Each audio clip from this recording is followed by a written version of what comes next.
ស៊ូស្ដីមិត្តតើអ្នកដឹងទេការបង្រៀនរបស់ព្រះពុទ្ធស្ទើរតែបាត់ពីពិភពលោកទៅហើយអ្វីដែលគួរឲ្យភ្ញាក់ផ្អើលជាងនេះទៅទៀតនោះគឺថាកាលដែលព្រះពុទ្ធនៅមានព្រះជន្មគ្មានកំណត់ត្រាជាលីលក្ខណ៍អក្សរអំពីការបង្រៀនរបស់ព្រះអង្គឡើយគ្មានសៀវភៅកត់ត្រាសូម្បីតែអក្សរមួយក៏គ្មានដែរដូច្នេះតើការបង្រៀនទាំងអស់នោះនៅរស់រានមានជីវិតអស់រយៈពេលជាង2500ឆ្នាំដោយរបៀបណាថ្ងៃនេះខ្ញុំនឹងប្រាប់អ្នកពីរឿងខ្លីមួយ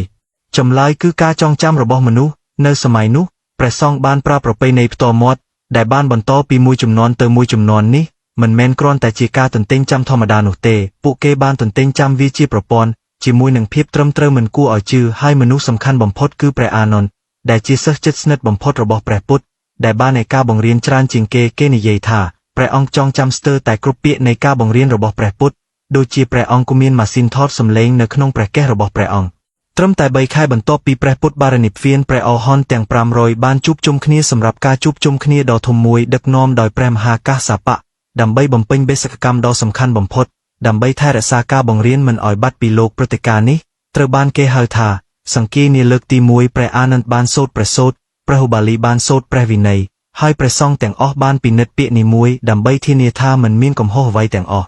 ប៉ុន្តែអ្វីដែលមនុស្សជាច្រើនមិនដឹងនោះគឺថាជិត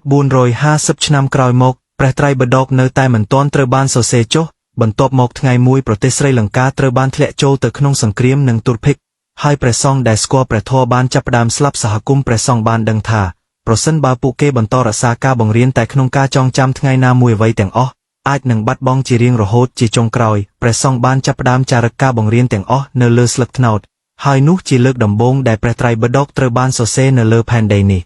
គ្រាន់តែគិតថាប្រសិនបើនៅថ្ងៃនោះមិនមានព្រះមហាកាសបៈទេប្រសិនបើមិនមានព្រះអានន្ទទេហើយប្រសិនបើគ្មាននរណាម្នាក់បានរក្សាការបង្រៀនទេតើយើងនៅតែស្គាល់ព្រះពុទ្ធនៅសប្តាហ៍ថ្ងៃនេះទេជាចុងក្រោយខ្ញុំសូមអំពាវនាវដល់មនុស្សគ្រប់គ្នាឲ្យអនុវត្តការបង្រៀនទាំងនោះទៅក្នុងជីវិតប្រចាំថ្ងៃរបស់ពួកគេកុំឲ្យវាក្លាយជាគម្ពីរបុរាណឲ្យសោះ